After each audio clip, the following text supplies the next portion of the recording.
Hi there and welcome to Entertainment Stop. It's Ben and James again giving you a new video, and in this video we're going to talk about one of our favourite pilots, or we're going to look at a pilot of a show, and that's going to be a sort of recurring sort of theme that we'll do every other week sort of thing as and when on this channel. So in this one we're going to look at the pilot of Big Bang Theory.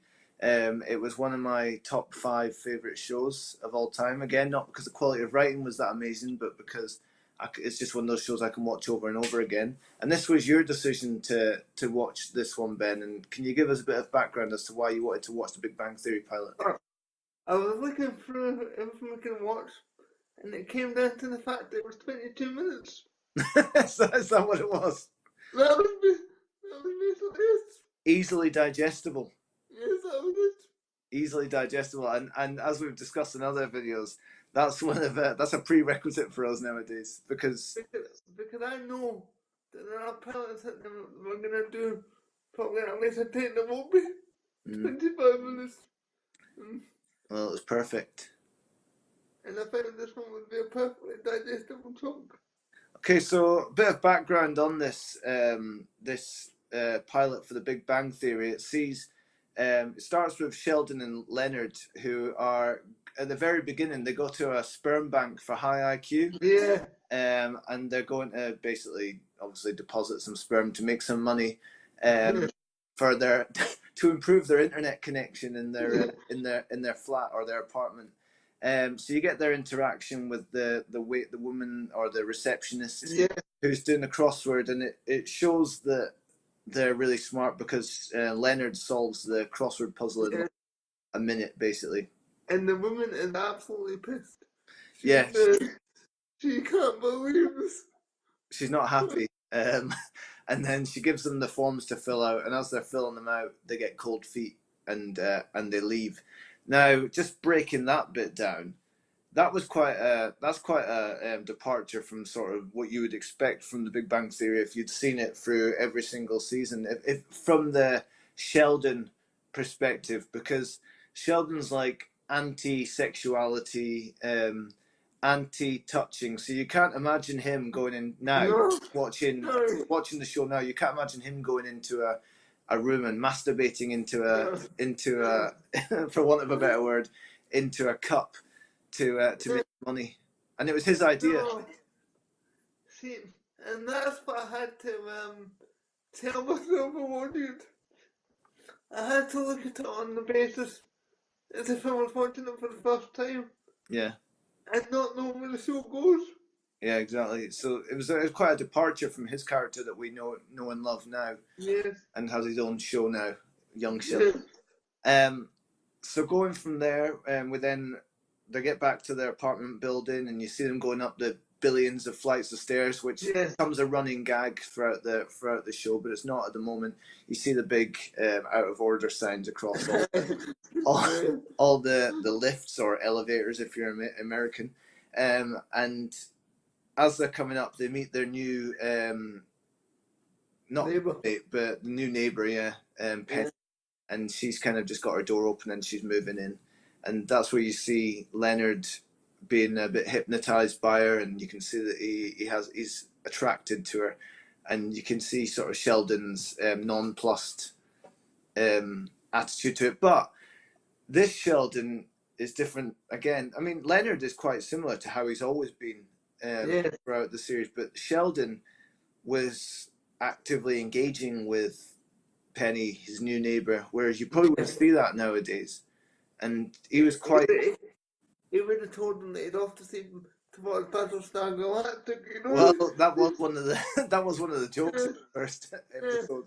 But he was even like there whilst they were inviting her to join them for lunch, which was strange. And then she comes in for lunch and she sits in his spot, and that's and that's where we find out that that's his spot on the sofa or the couch, and he explains why it's the perfect spot due to airflow coming the apartment. His perfect positioning towards the television, whilst also being close enough to the coffee table to be able to eat his takeaway food, sitting in that sort of concrete environment. And what struck me was one, the fact they actually let her sit in the spot. Yeah. We have this thing where he kind of walks around the apartment looking for a new place to sit. It looks so awkward. Yeah, it looks really awkward. Eventually sits down, and what else? I'm trying to think. It's gone. So they're sat there, and yeah, what struck me was the apartment hasn't really changed. No, it hasn't changed. That's the one thing that I was watching and going, not changed for a little bit. Yeah, it doesn't look hardly any different at all than what it looks even into the present day. Which was, I was amazed by that, even down to where their laptops sit on the Yeah. at the front of the living room. But yeah, that was a bit of a. Any thoughts so far? So far, the show, when I was watching it, but trying to put myself into this first episode, watching mode, I didn't see it being a hit at the moment. Yeah, I couldn't see where the characters were strong enough to sustain. I didn't either, but I think they had a solid foundation at this point. With the Leonard and Sheldon characters. Yes.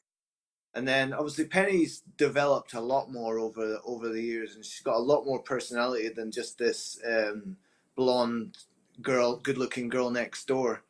Yeah. Her character's really kind of changed over the years, where she's gone through loads with Sheldon, and she's suddenly like really good friends with Sheldon, and Bernadette, who she Bernadette, who she eventually makes friends with, and things like that. But yeah, her character is very much one-dimensional at this point, and she's it's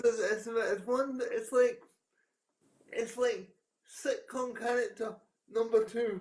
yeah, you're right. You, And that the whole crux of this episode is one to introduce the characters like Wolowitz and Raj, as well, who they come into the apartment later on, and Wolowitz is that sleazy sort of guy that we know and love from, and his character's really changed. But for the first maybe 5 or 6 seasons, it never seemed a bit. He was pretty much this character the whole way through, and he was always chasing women, and having absolutely no hope whatsoever. No. Because he's so geeky and so nerdy and so sleazy and slimy. He came across like a slime ball. And then Raj, who couldn't talk in front of women at this point, his character didn't change for a long time either.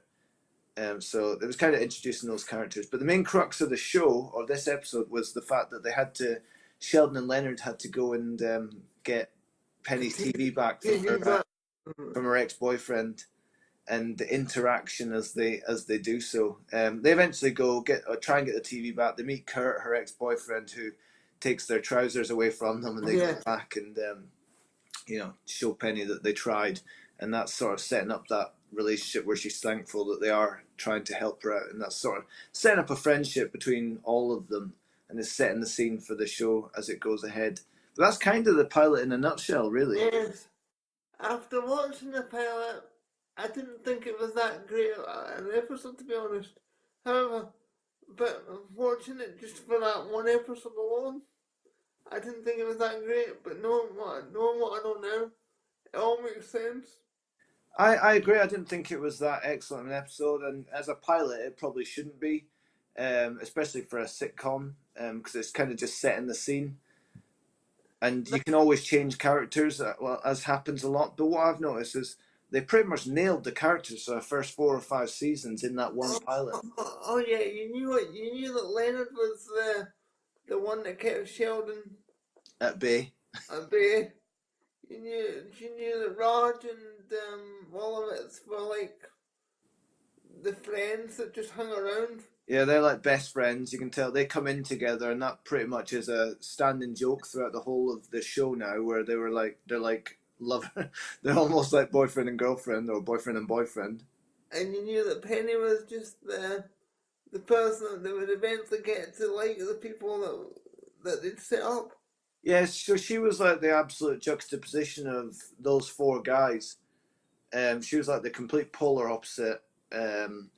She was normal, so to whatever normal is, and they were working on a higher level of Yeah. intelligence, and she was like that normal level of intelligence. And the whole premise of the first 4 or 5 seasons was to show the difference between them and everyone else in But their social interactions. one thing that I did like about the pilot was they never made Penn, even though she was surrounded by very intelligent people, they didn't make her too stupid. Mm. Yeah, you're right. They didn't make her ditzy, you know what I mean? It wasn't. Yeah, It wasn't in your face. she wasn't just giggling away in the No. corner. You're right. She was. Yeah, She wasn't like an airhead, which is so easily. They could have gone that way. But I was grateful they didn't go that way in this episode. Yeah, and she's definitely not an airhead as the seasons go on. She's a lot more rounded now. And one thing that I would also say about this was the Sheldon character was quite not bland in this episode, but quite level. Yeah, it was a lot more easygoing. Compared to how he is now, it was almost bland. Yeah. Well, he was, as you're right, bland as opposed to the extreme character that Yes. he became, where, you know, if he didn't, if you were sat in his spot like she was, that would be a whole episode. I mean, in the later seasons, they had a whole episode about a dining room table. Yeah. Going in the apartment. And he'd get transfixed, and he'd be totally fixed on that one thing, and Yeah. ruin everyone's life around him, all because of this, until he got his own way. And you don't see that in this episode. But here he was just, well, yeah, he was just a bland character. Yeah, except they're sitting in his spot.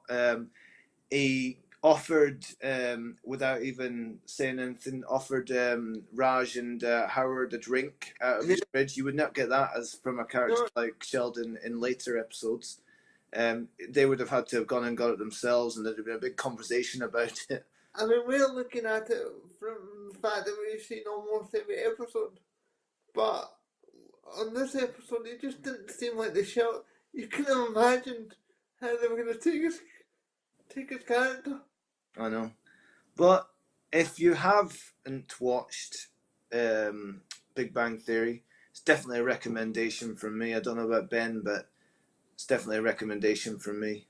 No, I enjoy Big Bang Theory, especially I think Sheldon is it's the best character probably on TV today, just basically because even if the writing's not as sharp as it once was, the character of Sheldon stays exactly the same.